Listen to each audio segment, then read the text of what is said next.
Good morning students. Welcome back in botany class. आज मैं आपको ये बता दूं कि हम प्लांट मॉर्फोलॉजी और एनाटमी का जो पेपर कर रहे थे वो पेपर पूरा कंप्लीट हो गया है। मैंने आपको सारी चारों यूनिट्स जो है अच्छे से सबके वीडियोस बना के पोस्ट कर रखे हैं। आप को ये आज वीडियो मैंने इसलिए पोस्ट कर रही हूँ, मैं इसलिए बना रही हूँ कि ताकि आपको ये पता लगे कि किस किस यूनिट में कौन कौन से वीडियोस मैंने पोस्ट करे हैं। अगर किसी ने पीछे नहीं देखे हैं तो इनको मैंने क्रम के अनुसार यूनिट वाइज इनको लगा दिया है। एक बार उसको डिस्कस कर लेते हैं, कौन कौन से वीडियोस हमने पोस्ट किए थे, क्या क्या हमने पहले पढ़ा था, वो चीज़ डिस्कस कर लेते हैं। और उस हिसाब से यह पेपर पूरा आज कंप्लीट हो गया है। इसमें आप अब बुक्स के बारे में भी अगर मैं आपको कहूँ तो बुक्स में आपको आरबीडी की, सीबीएच की, आपको एस चांद की और इवन रस्तोगी पब्लिकेशन की कई सारी बुक्स अवेलेबल हैं। जो भी आपको सही लगे आप पढ़ के देखिए। आप 2-3 बुक भी कंसल्ट कर सकते हैं, अपने फ्रेंड्स के साथ में भी देख सकते हैं, व्हाट्सएप पे भी फ़ोटो वगैरह खींच के भेज सकते हैं। और मुझसे भी अगर आपको कोई हेल्प चाहिए, कोई टॉपिक समझ में नहीं आ रहा तो मैं आपको दोबारा से भी वो चीज़ बता सकती हूँ। तो आज हम एक बार यूनिट वाइज पूरे कोर्स को देखते हैं कि हमने क्या क्या कर लिया था। ये है आपका सिलेबस थर्ड ईयर का, जो कि फर्स्ट पेपर जो आपका है प्लांट मॉर्फोलॉजी एंड एनाटमी, जो हम इतने टाइम से पढ़ रहे थे। इस पेपर में आप देखिए 4 यूनिट है। पहली जो यूनिट है उसमें कुछ मॉर्फोलॉजी के टॉपिक्स हैं और एनाटमी के भी हैं। दूसरे में पूरा स्टेम शूट के बारे में है। तीसरी यूनिट में लीफ और रूट के बारे में है और चौथी यूनिट में सीड के बारे में है। सारे टॉपिक मैं आपको वर्ड टू वर्ड आपके सारे टॉपिक मैंने कंप्लीट कराए हैं, पूरा अच्छे से आपको समझा दिया है। पर फिर भी आप किताब की आवश्यकता पड़ती ही है, तो किताब से भी आप देखिए और उसको कंसल्ट करिए। अब देखते हैं, जैसे फर्स्ट यूनिट है तो फर्स्ट यूनिट में आपको सबसे पहले मैंने जो जहाँ से शुरू किया था फर्स्ट यूनिट का जो वीडियो, क्योंकि यूट्यूब पे अब बहुत सारे वीडियोस अपलोड हो चुके हैं, हो सकता है आपको ढूंढने में भी मुश्किल हो। तो उसमें यही है कि आपको यूनिट वाइज ये वीडियो मैंने इसीलिए बनाया है कि यूनिट वाइज यहाँ पर वीडियोस मैंने लिख दिए हैं कि नंबर ऑफ़ वीडियोस इस यूनिट के कितने हैं, अगली यूनिट के कितने हैं, उसकी अगली यूनिट के कितने हैं। तो उस प्रकार से आपको हेल्प रहेगी कि आप उसको आसानी से देख पाएंगे। तो पहला हमने करा था इसके अंदर basic body plan of flowering plants, कि अगर मॉर्फोलॉजिकली बाहरी संरचना अगर आप देखना चाहें प्लांट की, तो प्लांट की बॉडी कौन कौन से ऑर्गन्स होते हैं, किस प्रकार से बनी हुई होती है, वो सारी चीज़ें हमने यहाँ पर डिस्कस करी। तो इसका ये जो वीडियो है ये 2 पार्ट में था, पार्ट 1 और पार्ट 2। उसके बाद आपको बताया था मैंने मॉड्यूलर ग्रोथ कैसे होती है प्लांट में, मेटामर्स वगैरह किस तरीके से फॉर्म होते हैं, मॉड्यूल क्या है, हमने वो डिस्कस किया था। फिर हमने डिस्कस किया था डाइवर्सिटी ऑफ प्लांट फॉर्म्स, जिसमें मैंने आपको बताया था कि एनुअल, पेरिनियल, बाइनियल प्लांट्स कौन कौन से होते हैं। फिर हमने देखा था ब्रांचिंग पैटर्न कौन सा है, मोनोपोडियल, सिम्पोडियल, इनके बारे में आपको बताया था। फिर आता है कैनोपी स्ट्रक्चर, अलग अलग प्रकार की जो कैनोपी है, ट्राइंगुलर कोन शेप्ड कैनोपी है या यू शेप्ड है या पगोड़ा स्टाइल की कौन सी कैनोपी स्ट्रक्चर है, वो हमने यहाँ पे पूरा स्ट्रक्चर डिस्कस किया था। ये सारा तो मॉर्फोलॉजी का पार्ट है, मतलब बाहरी संरचना के हिसाब से हमने ये सारे टॉपिक डिस्कस करे थे। टिश्यूज़ इन एंजियोस्पर्म जो टॉपिक है अब एनाटमी के हिसाब से आ गया, आंतरिक संरचना पौधे की किस प्रकार से होती है उसके बारे में हमने डिस्कशन किया था, जिसमें आपको सिंपल टिश्यू क्या हैं, कॉम्प्लेक्स टिश्यू क्या हैं और मेरिस्टेमेटिक टिश्यू क्या होते हैं, एक जनरल इंट्रोडक्शन के तौर पर हमने ये वीडियो बनाया था। उसके बाद मेरिस्टेमेटिक टिश्यूज़ जो हैं वो क्या होते हैं उसके बारे में आपको पूरा डिस्क्राइब किया था। फिर हमने परमानेंट टिश्यूज़ के बारे में आपको बताया था। परमानेंट टिश्यूज़ के अंदर हमने पैरेन्काइमा, कॉलेनकाइमा, स्क्लेरेन्काइमा, इन सब के बारे में आपको बताया था। और ये पार्ट 1, 2 और 3 तीन पार्ट्स में ये वीडियो है। उसके बाद सिंपल टिश्यूज़ के बाद हमने कॉम्प्लेक्स टिश्यूज़ के बारे में आपको बताया, जाइलम के बारे में बताया। फिर एक कॉम्प्लेक्स टिश्यू का ही दूसरा पार्ट था जिसमें फ्लोएम के बारे में बताया। फिर इसके बाद कुछ सिक्रीटरी टिश्यूज़ होते हैं उसके बारे में बताया, उसके बारे में भी हमने 2 वीडियो में कवर कराया, secretory tissues part 1, secretory tissue part 2। फिर आते हैं हम, जब हमने टिश्यूज़ पढ़ लिए, सारे परमानेंट टिश्यू पढ़ लिए, मेरिस्टेमेटिक पढ़ लिए और सिक्रेटरी टिश्यू पढ़ लिए, तो फिर आता है टिश्यू सिस्टम। टिश्यू सिस्टम में आपको पूरा डर्मल सिस्टम क्या है, ग्राउंड टिश्यू सिस्टम क्या है, वस्कुलर बंडल्स जो हैं आपका, वस्कुलर टिश्यू क्या है, उसके बारे में जानकारी दी गई। और ये 3 पार्ट में है ये video, tissue system part 1, part 2 और पार्ट 3। तो ये सारा हमने आपको बताया। उसके बाद टाइप्स ऑफ वस्कुलर बंडल्स बताया, जैसे कि रूट में किस टाइप के वस्कुलर बंडल्स होते हैं और शूट में किस प्रकार के वस्कुलर बंडल्स पाए जाते हैं, कौन कौन से होते हैं, क्या नाम होता है, वो सारा डिस्क्रिप्शन आपको टाइप ऑफ वस्कुलर बंडल्स में दिया गया। तो यहाँ पर आपकी यूनिट फर्स्ट जो है वह कंप्लीट हो जाती है। इसका कहने का मतलब ये है कि यहाँ पर मैंने 19 वीडियोज़ पोस्ट करे हैं। आप 19 वीडियोज़ देखेंगे तब आपकी यूनिट फर्स्ट कंप्लीट होगी। अब आते हैं यूनिट 2 पे। यूनिट 2 जो है बेसिकली शूट से कंसर्न है, इसका पूरा स्टेम के बारे में ये यूनिट है। तो सबसे पहले शूट एपिकल मेरिस्टम क्या होता है, किस प्रकार से होता है, इसको भी मैंने पार्ट 1, पार्ट 2, पार्ट 3 में किया है। डिफरेंट थ्योरीज़ क्या होती हैं, उसकी क्या कंक्लूजन रहता है, वो पूरा 3 वीडियोज़ के अंदर कवर हुआ है। उसके बाद है वस्कुलराइजेशन ऑफ प्राइमरी शूट। जो प्राइमरी शूट होता है उसमें कैसे वस्कुलर बंडल्स कैसे होते हैं, जाइलम कैसा होता है, फ्लोएम कैसा होता है, वो सारी जानकारी टीएस अगर आप काटते हो, एनाटॉमी देखना चाहते हो शूट की, तो किस तरीके से डाइकॉट स्टेम कैसा होता है, मोनोकॉट स्टेम कैसा होता है, तो ये 2 वीडियोज़ में हमने कवर किया।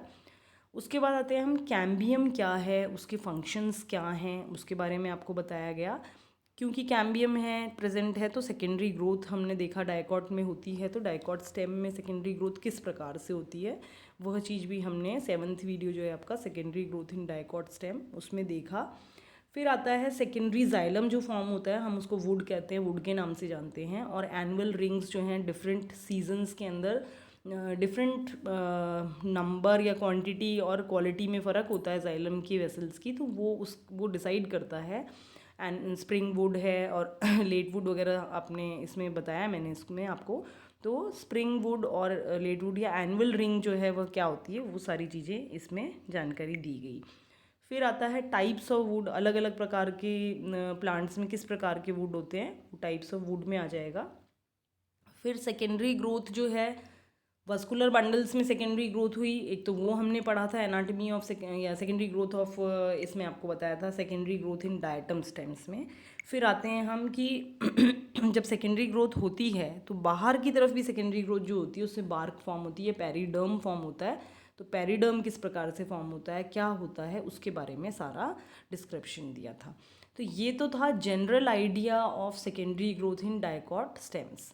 अब इससे हटकर एबनॉर्मल, ये तो नॉर्मल ग्रोथ के बारे में था, एबनॉर्मल ग्रोथ भी बहुत सारे प्लांट्स में पाई जाती है और ये बहुत इंपॉर्टेंट टॉपिक है। इस पे से प्रश्न आता ही आता है, तो आता ही आता है। तो इसको हमने 4 वीडियोस के अंदर एक तरीके से कवर किया है। Anomalous secondary growth part 1, part 2, part 3 and part 4। तो इस तरीके से हमने इसको 4 वीडियोज़ में करा है। इसके बाद हम आते हैं लीव्स के ऊपर, 3rd यूनिट के ऊपर आते हैं। 3rd यूनिट में लीव्स और रूट्स, 2 इसके अंदर डिवीजन कर रखे हैं, लीव के बारे में सारा और रूट के बारे में। तो सबसे पहले हमने लीव्स के बारे में देखा, लीव्स कैसे लगी हुई होती हैं, उनका क्या ओरिजिन है, कैसा उनका अरेंजमेंट होता है, कैसा उनका वेनेशन होता है, पहले इसके बारे में आपको जानकारी दी। फिर anatomy of leaf, dicot leaf कैसी होती है, मोनोकॉट लीफ कैसी होती है, उसके बारे में भी आपको बताया।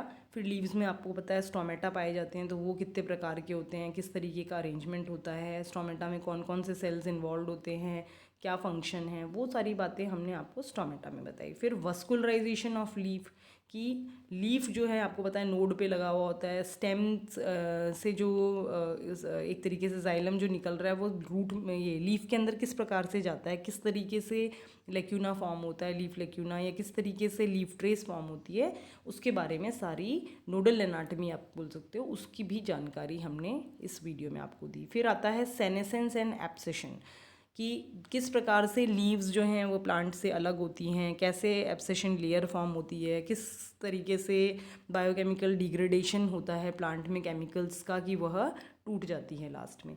वो सारे प्रोसेस हमने इसमें आपको डिस्कस कर दिए। तो ये 6 वीडियो जो हैं ये लीव्स के ऊपर आधारित हैं। फिर आते हैं हम रूट की एनाटमी पे। रूट का हमने स्टडी किया। सबसे पहले एपिकल मेरिस्टम के बारे में हमने पढ़ा कि रूट एपिकल मेरिस्टम जो है वह किस प्रकार का होता है, कैसे, क्या थ्योरीज़ हैं उसके पीछे। उसके बाद हमने नॉर्मल जो एनाटमी है, प्राइमरी स्ट्रक्चर जो है डाइकॉट रूट का और प्राइमरी स्ट्रक्चर मोनोकॉट रूट का, वो पढ़ा। फिर हमने पढ़ा मॉडिफिकेशन ऑफ रूट्स की। रूट्स जो हैं उनके अंदर कौन कौन से फंक्शन है। एक फंक्शन तो आप जानते ही हैं सब कि रूट का फंक्शन होता है absorption of water and minerals, लेकिन इसके अलावा भी रूट कई फंक्शंस करती है। तो वो जो दूसरे फंक्शंस हैं वो कौन से हैं और क्या उदाहरण हैं, कौन कौन से प्लांट के अंदर ये दूसरे फंक्शंस आपको दिखाई देते हैं। जैसे स्टोरेज का फंक्शन हमने देखा, जैसे हमने निमैटोफोर्स देखे मैंग्रोव प्लांट में जो कि नेगेटिवली जियोट्रॉपिक रूट्स हैं। फिर हमने कई प्लांट्स के अंदर रूट्स में सिम्बायोटिक एसोसिएशन देखा, माइकोराइज़ा जो है फंगल एसोसिएशन देखा। बहुत सारे कई जो लेग्यूमिनेसी फैमिली के प्लांट्स हैं उनके अंदर नाइट्रोजन फिक्सेशन का प्रोसेस देखा गया, वो किस तरीके से होता है, कौन से बैक्टीरिया करते हैं, कैसे रूट नोड्यूल्स फॉर्म होते हैं। तो ये सारी चीज़ें हमने आपको मॉडिफिकेशन ऑफ रूट्स के अंदर बताया था। तो ये आप कह सकते हैं कि ये 10 वीडियो जो हैं वो आपका यूनिट 3 जो है उसको पूरा कवर करते हैं। अब आते हैं लास्ट यूनिट पे, यूनिट 4। यूनिट 4 जो है इसके अंदर हमने सीड के बारे में सारी आपको जानकारी दी है। मॉर्फोलॉजी एनाटमी ऑफ सीड की, सीड जो है किस प्रकार का होता है, डाइकॉट सीड किस प्रकार का होता है, मोनोकॉट सीड किस प्रकार का होता है, ये सारी चीज़ें हमने आपको इस वीडियो के अंदर बताया है। फिर है significance of suspended animation. Suspended animation मतलब डॉर्मेंसी जो है, बीज निद्रा जिसको हम कह सकते हैं। तो वो डॉर्मेंसी जो है वो क्या होती है, कितने प्रकार की होती है, उसका क्या इम्पोर्टेंस है, क्यों होनी चाहिए प्लांट में डॉर्मेंसी, ये सारी चीज़ें हमने इस वीडियो में आपको बताई है। फिर आता है आपका वेजिटेटिव प्रोपगेशन कि प्लांट जो है एक से जैसे उसको दूसरा प्लांट अपना नया यंग वन उसको बनाना है, अपना नया इंडिविजुअल बनाना है, तो वो किस प्रकार से डिवाइड करेगा या क्या ऐसा प्रोसेस होगा जिसके कारण वो ऐसा कर सकता है। तो ये हमने सब देखा आपके इस वीडियो के अंदर, जिसमें कि वेजिटेटिव प्रोपगेशन के टाइप्स आपको बताए गए। फिर वेजिटेटिव प्रोपगेशन के टाइप के अंदर ही नेचुरल टाइप में भी एक तो नेचुरली प्लांट वेजिटेटिव रिप्रोडक्शन कर सकता है, एक तो कुछ प्रोसेस वो है, और दूसरे आर्टिफिशियल मेथड्स भी हैं जिनके कारण कि वेजिटेटिव प्रोपगेशन करवाया जाता है। जो प्लांट्स हमको लगता है कि मैनकाइंड के लिए यूज़फुल हैं, हमारे लिए यूज़फुल हैं, उनके अंदर आपने देखा होगा लेयरिंग टेक्निक, ग्राफ्टिंग टेक्निक, गाउटी और बहुत सारे प्रोसेसेस हैं जिनके कारण हम जो है उनको प्रोपगेट कर सकते हैं। दूसरा, अब जो नई टेक्निक्स हैं, बायोटेक्नोलॉजी आप हमने पढ़ा होगा सेकेंड ईयर में, तो उसके द्वारा भी बहुत सारे हैप्लॉइड प्लांट्स जनरेट हो सकते हैं, माइक्रो प्रोपगेशन किया जा सकता है, प्रोटोप्लास्ट कल्चर या आपका एंथर कल्चर, इनके द्वारा प्लांट्स मिल सकते हैं। तो बहुत सारे ऐसे नई टेक्निक्स हैं, बायोटेक्निक्स हैं, जिनके कारण कि आपको आपका डिज़ायर्ड प्लांट जो है, जो कैरेक्टर्स आप उस प्लांट में चाहते हैं, वह आपको मिल सकता है। तो इस तरीके से इन 2 वीडियोस के अंदर हमने नेचुरल और आर्टिफिशियल प्रोसेसेस जो हैं उनके बारे में आपको बताया है। लास्ट इसमें हमने टॉपिक जो कवर किया है वह है स्ट्रैटेजीज़ ऑफ सीड डिस्पर्सल, कि सीड जो एक बार फॉर्म हो गया है प्लांट में वो कैसे डिस्पर्स हो। एक तो वेजिटेटिव प्रोपगेशन या वेजिटेटिव रिप्रोडक्शन का मेथड आपको बताया, दूसरा जो एंजियोस्पर्म्स के अंदर मेथड है कि सीड डिस्पर्सल, कि सीड से नया प्लांट बनना। तो ये सीड से नया प्लांट बनने के लिए सीड को डिस्पर्स होना पड़ेगा, निकल के बाहर आना पड़ेगा, फ्रूट से बाहर निकलना पड़ेगा। तो कई तरीके हैं जिनके कारण कि सीड्स जो हैं वो उनका फैलाव हो सकता है। एनिमल उसका कैरियर हो सकता है, या पानी हो सकता है, या हवा हो सकती है, या प्लांट खुद भी कुछ मैकेनिज्म उस प्लांट में ऐसे हों जिनके कारण कि वह आपका सीड को बहुत दूर तक डिस्पर्स कर सके और नए प्लांट जनरेट कर सके। तो इस तरीके से ये 4 यूनिट हैं, 4 यूनिट के ये वीडियोस हैं। एक बार नंबर भी मैं आपके साथ शेयर कर देती हूँ। जैसे फर्स्ट आपका यूनिट था उसमें 19 वीडियोस हैं, तो फर्स्ट यूनिट कंप्लीट होगी आपकी। सेकंड जो यूनिट है उसमें हमने 14 वीडियोस बनाए हैं, जो कि सेकंड यूनिट आपका कवर करती है स्टेम से रिलेटेड। तीसरी जो आपकी यूनिट है उसमें आपने लीफ और रूट के बारे में पढ़ा, और इसके लिए 10 वीडियोस जो हैं यहाँ पर हमने बनाए थे। और फोर्थ यूनिट जो है वो आपकी सीड से कंसर्न्ड है, और उसमें 5 हमने वीडियोस यहाँ पर पोस्ट करे हैं। तो 5 वीडियोस मैंने ये पोस्ट कर दिए। अब जो है ये पूरा मेरी तरफ से मैंने पूरे सिलेबस के वीडियोस मैं बना चुकी हूँ, और इस पूरे पेपर का सिलेबस कंप्लीट हो चुका है। तो आप इसको घर पे पढ़िए अच्छे से। नहीं समझ में आता है तो आप मुझे व्हाट्सएप कर सकते हैं, या कोई पर्टिकुलर वीडियो है जो कि जिसमें कि आपको डाउट है, पर्टिकुलर कोई टॉपिक है, तो वो मेरे को आप अलग से पूछ सकते हैं। उसमें कोई परेशानी नहीं है, आप पूछेंगे तो मैं जवाब ज़रूर दूंगी आपको।